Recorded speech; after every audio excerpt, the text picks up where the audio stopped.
আছেন মরিয়ম আক্তার লতা, উদ্যোক্তা, জমজম mushroom food প্রক্রিয়াকরণ ও বিপণনকারী, উত্তরা, ঢাকা থেকে আসছেন উনি। এবং আমাদের সাথে একজন মরিয়ম আক্তার লতা, উনি একজন উদ্যোক্তা।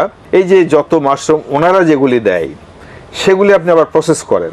জি, এই প্রসেস করে কোথায় কি করেন এটা একটু যদি বলেন আমাদের কাছে। আমি নিজেও মাশরুম চাষের সাথে একসময় যুক্ত ছিলাম। আচ্ছা, আমি এর আগের যে প্রকল্প, ওই প্রকল্পের মাধ্যমে তখন মাশরুম চাষ শুরু করি। বাট আটের পর থেকে আমার মনে হলো যে একটা জায়গায় গিয়ে আমি দেখেছি বাধা, যে মাশরুম কিভাবে রান্না করবে এই জায়গাটা আমাদের অনেকেই জানে না। ওই জায়গা থেকে আমার প্রসেসিং ফুডে চলে আসা। তো আমি এটাকে প্রসেস করে যেন মানুষের একেবারে সহজলভ্য, মানুষ সাথে সাথে খেতে পারে, ওই জায়গাটা পর্যন্ত মানুষকে তৈরি করে দিচ্ছি। আর এই মুহূর্তে আমার বিভিন্ন সুপার শপগুলোতে যাচ্ছে, যেমন মিনা বাজারের সাথে আমার সাইন করা, মিনা বাজার আমার টোটাল প্রোডাক্টগুলো নিচ্ছে। পাশাপাশি বিভিন্ন যেমন আমাদের বর্তমান যে প্রকল্প, ডাক্তার আক্তার জাহান কাকুন ম্যাডামের কথা বলি, তার কথা না বললেই না।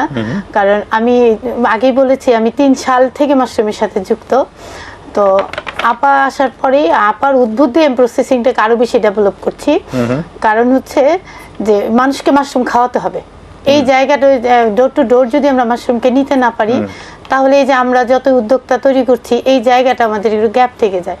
ওই চিন্তা থেকে যখন আমরা শুরু করলাম, সেই জায়গায় এখন আমরা যেটা করছি, গভর্নমেন্টের যত প্রোগ্রামগুলো হচ্ছে, বিভিন্ন মিটিং হচ্ছে, ট্রেনিং প্রোগ্রাম হচ্ছে, এনজিওদের মিটিং ট্রেনিং প্রোগ্রাম হচ্ছে, ওই জায়গাটায় মাশরুম যে আসলে একটা হেলদি ফুড এবং মাশরুম দিয়ে অনেক কিছু করে খাওয়া হয়, তো ওই নাস্তাটা আমরা গুড একটা নাস্তা, পুষ্টিকর একটা নাস্তা তাদেরকে প্রোভাইড করছি, এবং সেটা আমাদের একেবারে ক্রয় ক্ষমতার মধ্যে। এরকম আপনার তো উদ্যোক্তা কতজন আছে? আমার আন্ডারে 3,500 উদ্যোক্তা আছে এই মুহূর্তে, যাদেরকে প্রোডাকশন করে, মাশরুম প্রোডাকশন করে। না, তারা হচ্ছে কিছু মাশরুম প্রোডাকশন করছে, কেউ আবার প্রসেসিংও নিয়ে আসছি।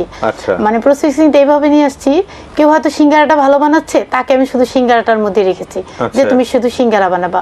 কেউ হয়তো রোল বানাচ্ছে, তাকে আমি রোলটা বানাতে দিচ্ছি। কেউ টিকিয়া বানাচ্ছে, কাউকে টিকিয়া দিচ্ছি। মানে এরকম করে এক একজন নারীকে এক একটা কাজে আমি রেখেছি। এই প্রোডাকশনগুলো আমার জমজমের মাধ্যমে আমরা সারা ঢাকাতে এই মুহূর্তে এবং ঢাকার বাইরেও আমরা দিচ্ছি। খুব সুন্দর কথা। আমরা কিন্তু আরেকটা কাজ করছি, সেটা হচ্ছে এই প্রকল্পের আওতায় একটি ছাতাই হবে একটা উদ্যোক্তার আউটলেট।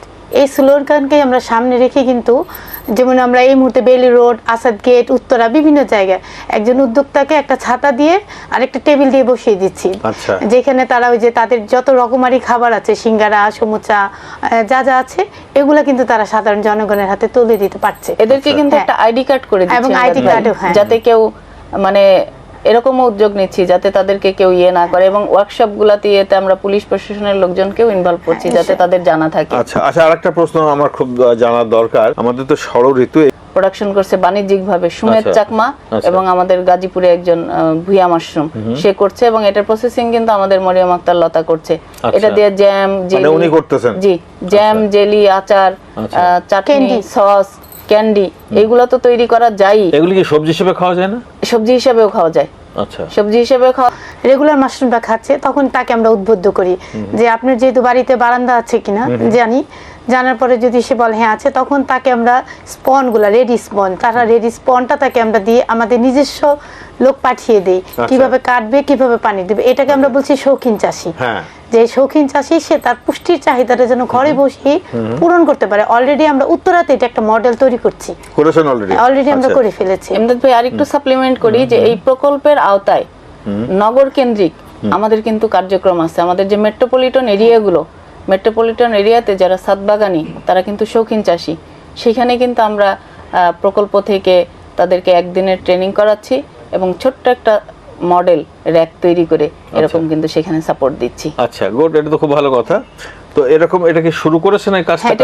এটা শুরু করেছি, আমাদের আগামী 4 তারিখ থেকে এটা স্টার্ট হবে আর কি। আচ্ছা, একটা কথা বলেন যে একটা স্পন, রেডি স্পন আমি কিনতে চাই, কেমন দাম পড়বে? 20 টাকা, 18 থেকে 20।